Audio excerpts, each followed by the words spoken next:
Alright, these are the notes for 8.8 part 1. It's on quadratic maximum and minimum problems. So just so you guys know when you're watching, this is the third time I've tried to record this. So this time I'm just going to leave the problem up here. I'm going to highlight it, explain what I did. Hopefully that still helps. So you guys still need to write it down. You might have to just pause it a lot more because this video should be really short since I'm not writing it. So keep in mind that whenever we have a quadratic function, it might look like this. So it's like normal. It's like a smile. Or it might look like this. So it's upside down. It's like a frown. So in the case where it's normal, it's like a smile, the equation might look like this. A times x minus something squared plus k. So in that case, this number out in front is going to be a positive number that's going to make it a smile. So it's going to have a minimum value. It's going to have a lowest point. Now in this case, where in this function, if this number out in front is negative, that's going to turn it upside down into like a frown, and it's going to have a maximum value. It's going to have a highest point. Now, no matter what, the maximum or minimum is always going to be located at the vertex. So if we have like a word problem that's asking us for the maximum or minimum value, all we have to do is find the vertex. So pause if you need to write this down. There's the bottom part, and then we're going to do two examples. So our first example here, let me go ahead and cover some of this up for now. So it says the recycling rate of plastic bottles has been increasing, probably thanks to Boulderite, who are recycling a lot. The recycling rate as a percent can be modeled by this equation. So make sure you write this equation down, and I would write down, that R is the recycling rate, and then we're going to write down that T is the number of years since 1995.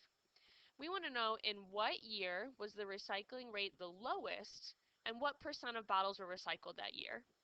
Now, you guys don't have to write down all the words for this word problem, but write down enough so that you know what's going on, because when you go back and do the homework problems for this, you should be looking at these problems to know how it worked and to see if you can apply it to the problem you're doing.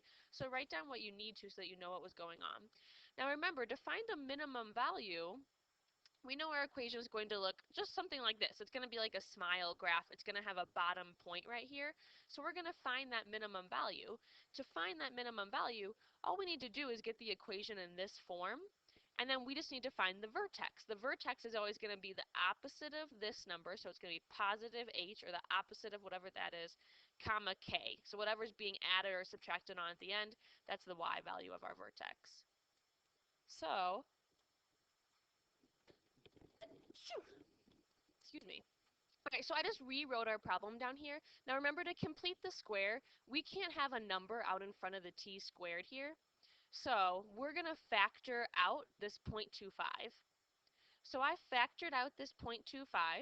I was left with t squared minus 16t, because I did negative 4t divided by 0.25. So I was asking how many quarters fit into 4, and that's 16. It's like 4 times 4. And then the plus 36 is on the end. We're not factoring the 0.25 out of the 36, just out of these first two, because we want to be able to complete the square in here. So to complete the square, we look for this number. We take the negative 16, we cut it in half, which is negative 8, and then we square it, which is positive 64. So I add on a 64 right here. Now, keep in mind that at the end of my problem, I didn't just add on 64 here. I actually added on 0.25 times 64. So since I added that, I need to also subtract it at the end of this problem to make sure that I don't actually change the value of the equation. So I add on a 0.25 times 64, I subtract a 0.25 times 64.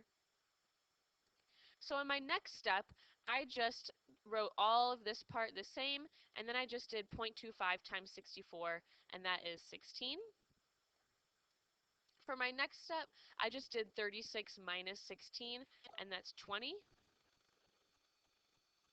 So right now I've got this equation right here. Oh, sorry, and I went ahead and factored that perfect square trinomial, which became t minus 8 squared. I know it was a minus because of this minus, and I know it's 8 because half of 16 is 8. So then I've got a vertex here. I know it's going to be positive 8, it's the opposite of this number, comma 20, whatever this number is. So if I graphed it, I know that my vertex would be at 8, 20, and it's going to be a smile like this. So my vertex, remember this x-axis is actually representing t, which is the number of years since 1995. So I need to take this 8 and add it on to 1995. So that year ends up being 2003. That's when the lowest recycling rate happened. And that's 20% of the bottles being recycled because my y value is 20. So we just have one more problem left. All right, so second problem says a lifeguard has 100 meters of linked flotation devices with which to cordon off a rectangular swimming area at North Beach. So these, the flotation devices are like what separates the swimming lanes in a pool. So if the shoreline forms one side of that rectangle, what dimensions will maximize the area for the swimming? So what I did here is first I drew this, I have the answers on here. Let me erase them really quick. Whoops. Pretend you don't know those. So we drew the swimming area over here. It has a width, and a length, and then one side is formed by the shoreline. So we know that this width plus this width, so 2w, plus the length adds up to 100 because he has 100 meters of that flotation stuff. Now, since we're trying to maximize the area, let's write an equation for area. So the area is the length times the width.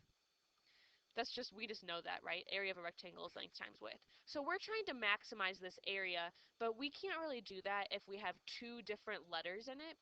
So we need to write this equation with just one of these letters in it. So what we're going to do is use substitution here. So let's go ahead and solve for L in this equation. So to get this L by itself, I just do minus 2W minus 2W, and I'm left with length equals 100 minus 2W. Length is 100 minus 2W. So I'm just going to plug that in for the length in my area equation. So for my area equation, I have length, which is 100 minus 2W, times the width. So length times width, 100 minus 2w times the width. So let's just distribute this width, and I'm going to also kind of change the order of this equation. So I'm going to have negative 2w squared plus 100w, because this is a positive 100 times w. So that's how I got here. I just distributed. Then we want to do the same thing we've been doing before and factor out this negative 2. So I factored out the negative 2 here. And then we're going to go ahead and complete the square. So I'm going to take my negative 50, I'm going to cut it in half, that's negative 25. I'm going to square it, so that's positive 625.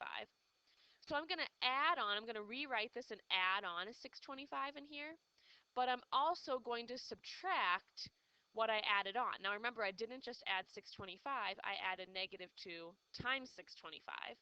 So I'm going to subtract negative 2 times 625.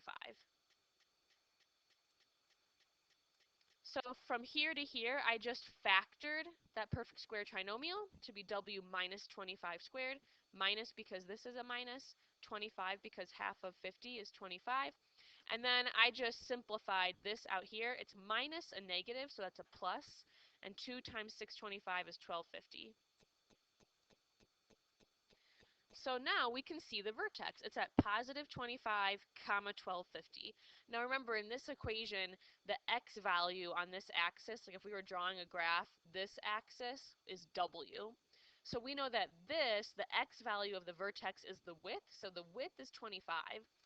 So if I know the width of that area, if I go back up here, this is 25 and this is 25, well that adds up to 50. So then if this whole thing is 100, well 100 minus that 50 is going to leave us 50 for this length. So then I know that the width is going to be 25 and the length is 50. Alright, that's it. Hopefully shortest video ever.